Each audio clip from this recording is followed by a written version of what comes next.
Bonjour tout le monde, j'espère que vous allez bien. On se retrouve aujourd'hui pour une journée dans mon assiette. Je vais vous emmener dans tous les repas que je vais préparer, sachant que vous le voyez au décor derrière moi, je suis chez mes parents actuellement. Donc je vais cuisiner pour mes parents, il y a mon copain qui est là également. Normalement vous avez vu mon retour de course de la semaine dernière où je vous montrais ce que j'ai acheté pour ces quelques jours et pour la semaine ensuite pour mes parents. Et on va commencer tout de suite avec le petit déjeuner. Je vais me préparer un petit bol avec ces magnifiques fraises, du yaourt et du granola je pense. Alors ces derniers temps le matin je mangeais plutôt salé, généralement je mangeais soit des tartines avec du houmous tomate séchée, ce qui est assez classique dans ma vie, ou alors des tartines avec de l'avocat ou des tartines avec du tofu brouillé. Enfin généralement c'était plutôt salé, mais j'avoue que souvent chez mes parents je mange sucré le matin. Parce que eux ils vont manger des tartines avec de la confiture, ce genre de truc. Moi j'aime pas la confiture, j'aime pas non plus la margarine froide. Je suis pas vraiment quelqu'un qui adore les tartines sucrées. Mais par contre je vais me faire un petit bol avec du yaourt de soja. Je vais mettre du granola de Jordan's. J'ai vérifié, il est bien vegan. Ils sont très souvent vegan, il y en a juste certains qui ont du miel dedans. Mais c'est pas le cas de celui-là, malgré ce qu'on pourrait croire en haut. Je fais pas ce petit déjeuner hyper souvent parce que les fraises ça a quand même un certain coût, mais c'est quand même un de mes trucs préférés, on dirait je sais pas, un parfait aux fraises, enfin c'est tellement délicieux cette association.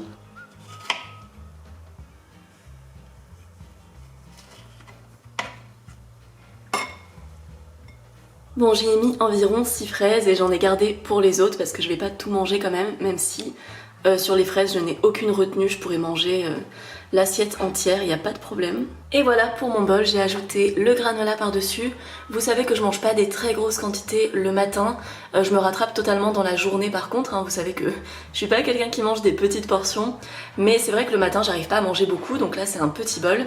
En vrai il est plutôt équilibré, on va avoir des protéines avec le yaourt de soja, des fruits, des vitamines et des glucides avec les fraises.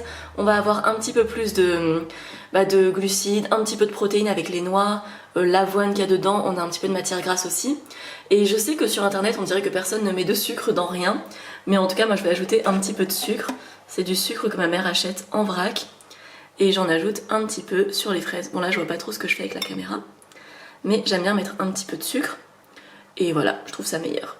Et de toute façon, j'aime pas du tout le yaourt nature, que ce soit le yaourt au lait que je mangeais avant ou le yaourt de soja, j'aime pas du tout quand c'est nature. Alors pour ce midi, on va faire des légumes farcis. Je vais utiliser le haché végétal de la marque Erta, qui est devenu Garden Gourmet maintenant, donc bientôt ça changera. Je vais utiliser le fromage vegan Vivre Vert, on va accompagner avec du riz. Et pour les légumes, je vais faire 2 poivrons, 2 aubergines et 2 courgettes. Ça peut donner pas mal en quantité, donc peut-être qu'il en restera pour faire des restes un autre jour. Et pendant que je cuisine, je vais manger des feuilles de vigne farcies avec du riz parce que j'ai trop faim. Et qu'on va sûrement manger vers 14 h vu que mon père rentre un peu tard pour déjeuner aujourd'hui. Donc voilà, j'ai un peu faim en attendant et moi, cuisiner, ça me donne toujours faim. Donc voilà. Alors il y a plusieurs techniques pour les légumes au four farcis. Vous pouvez soit d'abord les vider et les faire cuire à la vapeur avant de les mettre au four, mais moi je préfère les faire directement au four, donc je les coupe en deux. Je fais des petits quadrillages dans tous les légumes auxquels il reste de la farce. Les poivrons, c'est pratique, ils sont déjà creux. Et je vais venir mettre de l'huile d'olive et des épices. Et en fait je vais faire le tout en 2 temps. D'abord je vais faire griller tout ça. Ensuite, je vais les vider et je vais venir mettre la farce de légumes dans ma farce avec le haché végétal pour farcir ensuite. Et on fera du riz pour accompagner, je mets pas de riz dedans, même si c'est aussi possible. Il y a pas mal de gens qui les farcissent avec du quinoa et des lentilles par exemple. C'est quelque chose que j'ai déjà fait plusieurs fois, c'est très bon aussi. Mais c'est vrai que pour convaincre un omnivore, c'est quand même plus réaliste avec du haché végétal.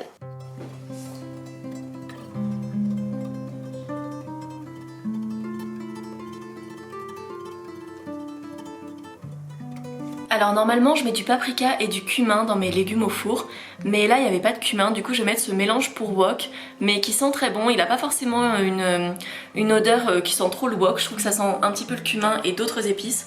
Donc je vais venir en mettre un petit peu par-dessus tous mes légumes. Ah bah il y a du sésame aussi dedans, j'avais pas vu.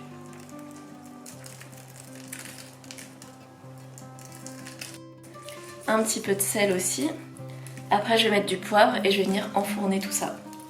C'est important de penser à saler pendant la cuisson aussi.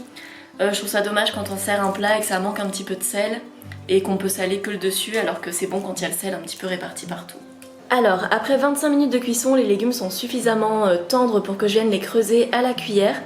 Je vais venir mélanger toutes les chairs de légumes qu'on a pour faire une petite poêlée que je vais mélanger avec le haché végétal et je vais ajouter un petit peu de crème végétale et je sais pas si on a de la chapelure mais je vais peut-être en mettre aussi en plus du fromage végétal si jamais j'en trouve. Alors à l'aide d'une cuillère et d'une fourchette, j'ai récupéré toute la farce qu'il y avait dans les légumes charnus.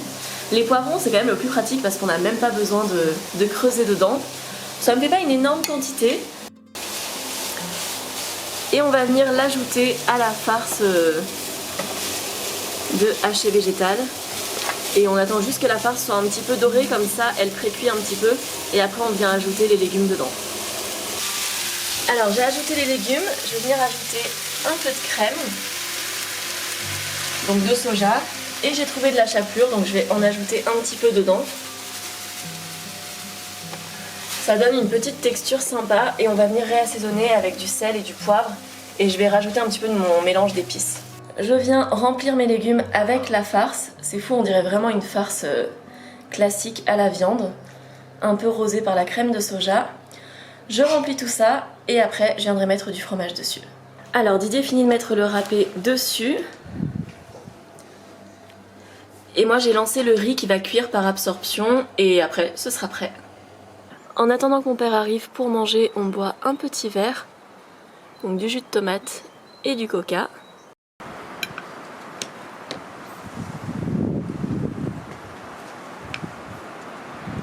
Et pour le dessert, je vais prendre un yaourt à la vanille à la grecque de Sojasun que je vous ai montré dans mon dernier retour de course. Et on va tous manger des fraises avec un petit peu de sucre. Je vous retrouve pour le dîner et on va tenter une recette que je n'ai jamais faite, mais en soi je vois pas pourquoi ce serait mauvais avec uniquement des ingrédients aussi bons. Donc j'ai pris des tagliatelles, pensez à prendre des tagliatelles sans œufs parce qu'il y a parfois des œufs dedans, mais généralement c'est affiché comme argument marketing vu que les pâtes aux œufs sont plus chères. Donc vous avez les Barilla mais vous en avez aussi en magasin bio. Ensuite je vais faire les aiguillettes façon poulet de la marque Apivore. Ma mère les adore et je pense que ça peut vraiment plaire à mon père aussi dans cette recette. Mon père les mange aussi de temps en temps, même quand je suis pas là, donc c'est bon signe. Je vais faire rôtir les asperges que je vous avais montré dans mon retour de course. On va faire rôtir les 2 poivrons aussi, ainsi que quelques gousses d'ail. Ensuite, on va faire une sauce, donc on va un peu improviser un truc. On va mettre de l'huile d'olive, un petit peu de crème de soja, du jus de citron et de la levure maltée, et bien sûr du sel et du poivre, enfin comme d'habitude. Et je pense que ça peut donner quelque chose de délicieux. Alors pour les asperges, je les ai lavées, puis j'ai ajouté de l'huile d'olive, du sel, des herbes du jardin et j'ai mis des petites gousses d'ail à côté que je viendrai ajouter je pense dans la sauce ensuite et peut-être en manger quelques-unes comme ça parce que j'adore ça. Et à côté j'ai des poivrons que j'ai simplement salés, j'ai pas mis d'huile d'olive et je viendrai les éplucher avant de les ajouter avec le reste des ingrédients. Et voilà, on va d'abord enfourner les poivrons pour environ 25 minutes je dirais. Si les poivrons sont entiers ça prend un peu plus de temps, mais là on va dire 25 minutes, après j'adapterai selon le besoin. Et pour les asperges on va mettre entre 15 et 20 minutes. Donc je commence d'abord par les poivrons et dès que les poivrons seront dans le four depuis environ 10 minutes, je viendrai mettre les asperges.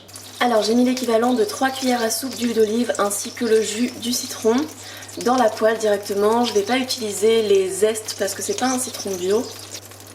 Et après je viendrai ajouter la petite crème. Je sais pas si on fait comme ça mais on va tenter, ça me paraît plutôt pas mal. Alors j'ai ajouté 1,5 brique de crème de soja. Pour l'instant je trouve que c'est encore un peu trop citronné. J'ai ajouté les gousses d'ail qui ont été cuites au four et on va voir ce que ça donne. Je vais pas mixer, je vais simplement les écraser avec ma cuillère.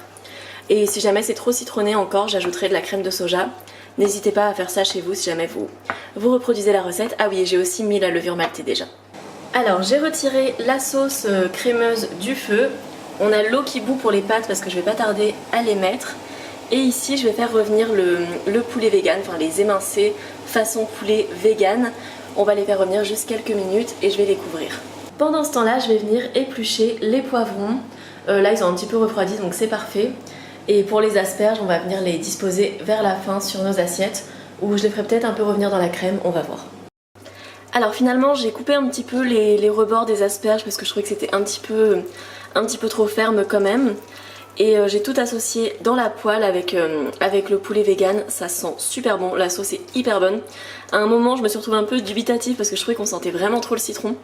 Mais ça a été bien absorbé et bien assimilé par les autres saveurs, surtout l'ail qui vient vraiment apporter quelque chose. Et le poivron, je le mettrai par-dessus ensuite dans les assiettes. Et bien c'est absolument délicieux, j'en ai goûté un petit peu avec la sauce, c'est trop bon. Les asperges avec la petite sauce au citron comme ça, c'est délicieux. Je vous mettrai les proportions exactes dans la barre d'infos pour ajuster un peu en fonction de ce que j'ai ajouté au fur et à mesure. Les poivrons ça va pas forcément avec les asperges, mais je trouvais que ça pouvait être bon quand même, donc j'en ai mis. Et le poulet vegan, nous on adore vraiment ça, le goût de ces aiguillettes est vraiment très réussi.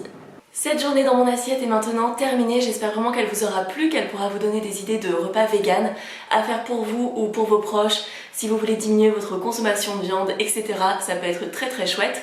N'hésitez pas à vous abonner à ma chaîne si ce n'est pas encore le cas, à mettre un petit commentaire ou un like pour soutenir le référencement tout simplement de mon contenu. Vous pouvez aussi me retrouver sur Instagram, c'est Mur et Noisette également, et on se retrouve dans environ 5 jours pour une nouvelle vidéo. Ciao ciao!